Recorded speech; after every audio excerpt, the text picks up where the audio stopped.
ನಮಸ್ಕಾರ ಸ್ನೇಹಿತರೆ. ಟೀಂ ಇಂಡಿಯಾದಲ್ಲಿ ಆಯಿತು ದೊಡ್ಡ ಬದಲಾವಣೆ. ಜಿಂಬಾಬ್ವೆ ವಿರುದ್ಧದ ಮೊದಲ ಟಿ20 ಪಂದ್ಯಕ್ಕೆ ಹೀಗಿರಲಿದೆ ಭಾರತದ ಪ್ಲೇಯಿಂಗ್ 11. ಹಾಗಾದರೆ ಸುದ್ದಿಯ ಸಂಪೂರ್ಣ ಮಾಹಿತಿ ಏನು? ಅಷ್ಟಕ್ಕೂ ಭಾರತ ಮತ್ತು ಜಿಂಬಾಬ್ವೆ ನಡುವಿನ ಮೊದಲ ಟಿ20 ಪಂದ್ಯದ ಪ್ಲೇಯಿಂಗ್ 11 ಮತ್ತು ಪಿಚ್ ರಿಪೋರ್ಟ್ ಏನ್ ಹೇಳುತ್ತೆ, ಹೇಗೆ ಇದರೆಲ್ಲದರ ಬಗ್ಗೆ ಇವತ್ತಿನ ಈ ಒಂದು ವಿಡಿಯೋದಲ್ಲಿ ತಿಳಿಸ್ಕೊಡ್ತಾ ಹೋಗ್ತೀನಿ. ಹೀಗಾಗಿ ದಯವಿಟ್ಟು ಈ ವಿಡಿಯೋವನ್ನ ಕೊನೆವರೆಗೂ ನೋಡಿ ಸ್ನೇಹಿತರೆ.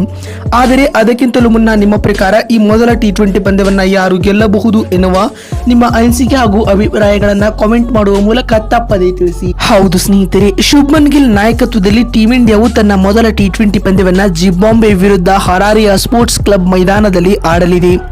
ಭಾರತ ಮತ್ತು ಜಿಂಬಾಬ್ವೆ ನಡುವೆ 5 ಪಂದ್ಯಗಳ ಟಿ20 ಸರಣಿ ನಡೆಯಲಿದೆ. ಈ ಪ್ರವಾಸದಲ್ಲಿ ಶುಭ್ಮನ್ ಗಿಲ್ ಅವರು ಮೊದಲ ಬಾರಿಗೆ ಟೀಂ ಇಂಡಿಯಾವನ್ನ ಮುನ್ನಡೆಸಲಿದ್ದಾರೆ. ಇದಲ್ಲದೆ ಹಲವು ಯುವ ಆಟಗಾರರು ಭಾರತ ತಂಡದ ಪರ ಮೊದಲ ಬಾರಿಗೆ ಮೈದಾನದಲ್ಲಿ ಕಣಕ್ಕಿಳಿಯಲಿದ್ದಾರೆ. ಇಂತಹ ಪರಿಸ್ಥಿತಿಯಲ್ಲಿ ರೋಹಿತ್ ಶರ್ಮಾ ಮತ್ತು ವಿರಾಟ್ ಕೊಹ್ಲಿ ಇಲ್ಲದ ಹೊಸ ಯುಗ ಆರಂಭವಾಗಲಿದೆ. ಹೀಗಿರುವಾಗ ಈ ಪಂದ್ಯಕ್ಕೆ ಹರಾರೆಯ ಪಿಚ್ ಆತಿಥ್ಯ ವಹಿಸಲಿದೆ. ಮೊದಲನೇದಾಗಿ ಪಂದ್ಯದ ಪಿಚ್ ರಿಪೋರ್ಟ್ ನೋಡ್ಕೊಂಡು ಬರೋಣ ಬನ್ನಿ. ಹರಾರೆಯ ಸ್ಪೋರ್ಟ್ಸ್ ಕ್ಲಬ್ ಮೈದಾನದ ಪಿಚ್ ಯಾವಾಗಲೂ ಬ್ಯಾಟ್ಸ್ಮನ್ಗಳಿಗೆ ಅನುಕೂಲಕರವಾಗಿದೆ. ಪಿಚ್ನಲ್ಲಿ ಉತ್ತಮ ಬೌನ್ಸ್ ನಿಂದ ಚೆಂಡು ಸುಲಭವಾಗಿ ಬ್ಯಾಟ್ಗೆ ಬರುತ್ತದೆ. ಈ ಮೈದಾನದಲ್ಲಿ ಸಾಕಷ್ಟು ಬೌಂಡರಿ ಹಾಗೂ ಸಿಕ್ಸರ್ಗಳು ಸಿಡಿಯಲು ಇದೇ ಕಾರಣ.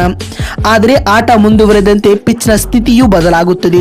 ಅಂತಹ ಪರಿಸ್ಥಿತಿಯಲ್ಲಿ ಸ್ಪಿನ್ ಬೌಲರ್ಗಳು ಇಲ್ಲಿ ತಮ್ಮ ಕೈ ಚಳಕವನ್ನ ತೋರಿಸಬಹುದು. ಆದರೆ ಯಾವುದೇ ಗಮನಾರ್ಹದ ಪರಿಣಾಮ ಇದು ಬೀರುವುದಿಲ್ಲ. ಹೀಗಾಗಿ ಮೊದಲ ಟಿ20 ಪಂದ್ಯವನ್ನ ಹೈ ಸ್ಕೋರಿಂಗ್ ಗೇಮ್ ಆಗಿ ನೋಡಬಹುದಾಗಿದೆ ಸ್ನೇಹಿತರೆ. ಇನ್ನು ಮೈದಾನದಲ್ಲಿ ಟಾಸ್ ಗೆದ್ದವರು ಮೊದಲು ಬ್ಯಾಟಿಂಗ್ ಮಾಡುವ ಆಯ್ಕೆ ಆಯ್ದುಕೊಳ್ಳಲಿದ್ದಾರೆ ಸ್ನೇಹಿತರೆ.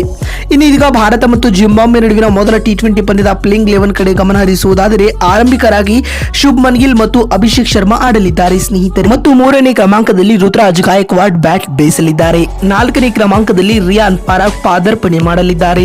5ನೇ ಕ್ರಮಾಂಕದಲ್ಲಿ ವಿಕೆಟ್ ಕೀಪರ್ಗಳ ಆಯ್ಕೆ ಧ್ರುವ ಜುರೇಲ್ ಅಥವಾ ಜಿತೇಶ್ ಶರ್ಮಾ ಇವರಿಬ್ಬರಲ್ಲಿ ಒಬ್ಬರಿಗೆ ಅವಕಾಶ ನೀಡಬಹುದು. 6ನೇ ಕ್ರಮಾಂಕದಲ್ಲಿ ರಿಂಕು ಸಿಂಗ್ ಆಡಿದರೆ 7ನೇ ಕ್ರಮಾಂಕದಲ್ಲಿ ಆಲ್ರೌಂಡರ್ ಆಗಿ ವಾಷಿಂಗ್ಟನ್ ಸುಂದರ್ ಇರಲಿದ್ದಾರೆ. 8ನೇ ಕ್ರಮಾಂಕದಲ್ಲಿ ಓರ್ವ ಪ್ರಮುಖ ಸ್ಪಿನ್ನರ್ ಆಗಿ ರವಿ ಬಿಷ್ಣೋಯ್ ಕಣಕ್ಕಿಳಿಯಲಿದ್ದಾರೆ. 9ನೇ ಸ್ಲಾಟ್ ನಲ್ಲಿ ಆವೇಶ್ ಖಾನ್ ವೇಗದ ಬೌಲಿಂಗ್ ವಿಭಾಗದಲ್ಲಿ ಆಡಿದರೆ 10ನೇ ಕ್ರಮಾಂಕದಲ್ಲಿ ಮುಖೇಶ್ ಕುಮಾರ್ ಇರಲಿದ್ದಾರೆ. ಇನ್ನು 11ನೇ ಹಾಗೂ ಅಂತಿಮ ಕ್ರಮಾಂಕದಲ್ಲಿ ಖಲೀಲ್ ಅಹಮದ್ ಬರಬಹುದು. ನೋಡಿದ್ರಲ್ಲ ಸ್ನೇಹಿತರೆ, ಭಾರತ ಮತ್ತು ಜಿಂಬಾಬ್ವೆ ನಡುವಿನ ಮೊದಲ ಟಿ20 ಪಂದ್ಯದ ಪ್ಲೇಯಿಂಗ್ 11 ಪಿಚ್ ರಿಪೋರ್ಟ್ ಏನ್ ಹೇಳುತ್ತೆ ಅಂತ ತಿಳಿಸಿಕೊಡುವ ನಮ್ಮ ಈ ಪ್ರಯತ್ನ ನಿಮಗೆ ಇಷ್ಟವಾಗಿದ್ದಲ್ಲಿ ತಪ್ಪದೇ ಈ ಕೂಡಲೇ ಈ ವಿಡಿಯೋಗೊಂದು ಲೈಕ್ ಮಾಡಿ. ಅದೇ ರೀತಿ ನಿಮ್ಮ ಪ್ರಕಾರ ಈ ಪಂದ್ಯವನ್ನ ಯಾರು ಗೆಲ್ಲಬಹುದು ಎನ್ನುವುದನ್ನ ಕೂಡ ಕಾಮೆಂಟ್ ಮಾಡುವ ಮೂಲಕ ತಪ್ಪದೇ ತಿಳಿಸಿ. ಮತ್ತೊಂದು ವಿಡಿಯೋದಲ್ಲಿ ಸಿಗ್ತೀನಿ. ಅಲ್ಲಿವರೆಗೂ ನಮಸ್ಕಾರ.